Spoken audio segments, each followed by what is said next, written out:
Kaixo, ongi etorria, bigarren mailako ekuazio osoak ikusiko ditugu, eta baita ere diskriminatzailea. Hortarako, gogoratu behar dugu, bigarren mailako ekuazio osoa denean, erabiltzen dela formula hau. Hemen daude A, B eta C. Eta diskriminatzailea zer da?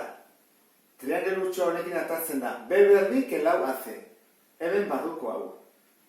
Erroketa barruan atartzen bada positiboa, negatiboa edo zero, soluzio kopurua ere desberdina izaten da. Hortarako, 3 adibide egingo ditugu.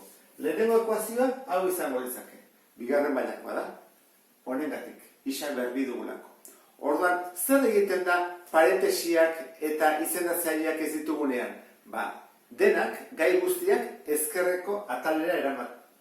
Orduan, jartzen dugu, 7 isa berbi, gero ordenatuta lehenengo mailakoa dator, minus 3 isa, eta azkena gehi bat. Gai guztiak ezkerreko atalean ditugunean, eta ordenatuta jartzen dugu A, B eta C. A zein da bigarren mailako koefizientea, 7.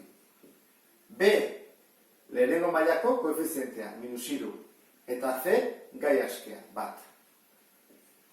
Bi pauso horiek eman ditugunean, orain formula aplikatu behar dugu, ordezkatu behar dugu. Lehenengo da, minus B. Beraz, jarri behar dugu, beren aurkakoa. Minus eren aurkakoa, plus 3. Eiken, erroketa, B berbi, ordan da, minus 3, bider minus 3, bederatzi. Hau beti, plus izaten da. Zenbaki bat, bere buruarekin bidertuz, plus ateatzen delako. Gio dugu, ken, lau bider A, bider C. 7, bider C, bat. Eta behan, bi bider A. A, 7 da. Bi bider A. 3, gehi, ken, erroketa, jartzen du horrela, bederatzi ken, bakizu, kenketa azkena egiten dela, horren egin behar dugu, lau bider 7, 28. Bider bat ez dugu egingo, eta bi bider 7, 14. 3, gehi ken, bederatzi, ken 28. Argi dago, minusa gehiago daudela, ezta? Minus emeret ziatatzen da, zati 14. Erroketaren barruan minus dagoenean, ez dago zenbaki errealik. Orduan, honek ez du soluziorik.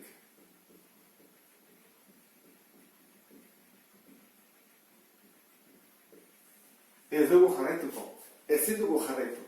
Orduan, diskriminatzailea negatiboa atatzen zaigunean, soluziorik gabe dago. Orain, bigarren ekuazio bat aztertuko dugu. Ikusten dazun bezala, bigarren mailako ekuazio bat da. Orduan, zer erango ditugu gaiak, ezkerreko atalea edo eskubikora. Nik aholkatzen dut, bigarren mailako gaia nun dagoen positibo ara eramatea. Orduan, eskubian dago positiboa. Orduan, denak eramango ditugu, eskubira. Egokiagoa da, Orduan jarriko dugu, 0 berdi, isa berdi, urrengoa, lehenengo mailakoa, minus 4x eta minus 5. Hori lortu dugunean, egin behar dugu jarri A, B eta C. Zenbat da A? Honen koefizientea bat, ezta? Ez badu zer jartzen da bat. Eta lehenengo mailakoarena, minus 4. Eta askea, minus 5. Hori lortu ondoren, ordezkatu behar ditugu. Beren aurkakoa, minus B delako. Horen aurkakoa, plus 4. Gehiken, erroketa barban. Minus 4 bider minus 4. Amase, hau beti positibo, gogoratu. Ken, 4 bider, lehenengoa, bider C, minus 5. Eta zatitu bat dugu, bi bider A, bi bider bat. Bi bider bat, bada bi. Berdin. Jarriko du horrela, 4 gehi ken, erroketa, 16, eta horren jarri bat dugu, honen eraintzuna. Dugu, minus 4, bider bat, bider minus 5. Plus, hogei. hauetako bat, A edo C, baldin bada negatiboa, minus bider minus, eta atatzen zaigu plus. Eta behan bi dugu. Berdin, lau gehi ken, 16 gehi hogei, 36. Zati bi. Jarraituko dugu hemen, isa berdin, izango litzake. Lau gehi ken, zerbait bider bere burua 36, 6, ez da? 6 edo minus 6, horrati da gehi ken, bi soluzio daudelako, bi. Horren, bi bide ditugu. Bada lau gehi 6, eta beste da lau ken 6. Lau gehi 6, 10. Zati bi, hori zen bada, bost. Orduan, soluzio bat, bost da. Lau ken 6, minus bi. Minus bi, zati bi, minus bat. Beste soluzioan, izango da, minus bat. Hemen ditugu, bi soluzio. Zergatik daude bi eta ez bat, error barruan dugulako zenbaki positibo bat, 36. Horren, positiboa denean diskriminatzailea bi soluzioak dira. Eta negatiboa denean ez dago soluziorik. Horren, hirugarren kasua falta zaigu. Ekuazio honetan, bigarren mailako gaia ezkerrean positiboa da. Orduan, eranango ditugu denak ezkerreko atalera. Lehenengo bigarren mailakoa.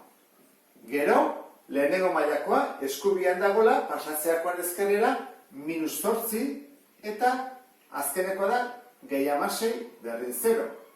Jarri behar dugu A, B eta C. A da bigarren mailako koefizientea, bat, B-ena da minus 8 eta C-ena da 16. Orduan, hasiko gera, isa berdin, beren aurkakoa, minus 8-ren aurkakoa, 8 gehi ken, 8 bider 8, 64, ken, lau, bider A, bider C. Ta zati, bi bider A, bi bider bat, bi, ez da? Jarraituko dugu, 8 gehi ken, 64, ken, lau bider bat, lau, bider 16, 64. Zati bi, 8 gehi ken, 64, ken 64, 0, 0 ena, eta jarriko genuke orduan, 8 gehi ken, eta zati bi. Zer gertatzen zaigu?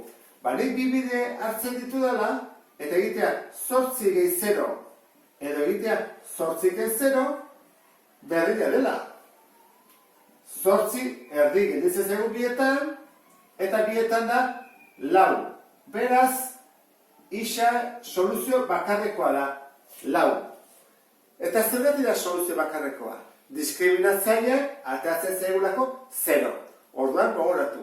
Diskriminatzailean bale bada positiboa bi soluzio, bale bada negatiboa ez du soluzioetik, eta 0 denean diskriminatzailea soluzio bakarra du, ez bi.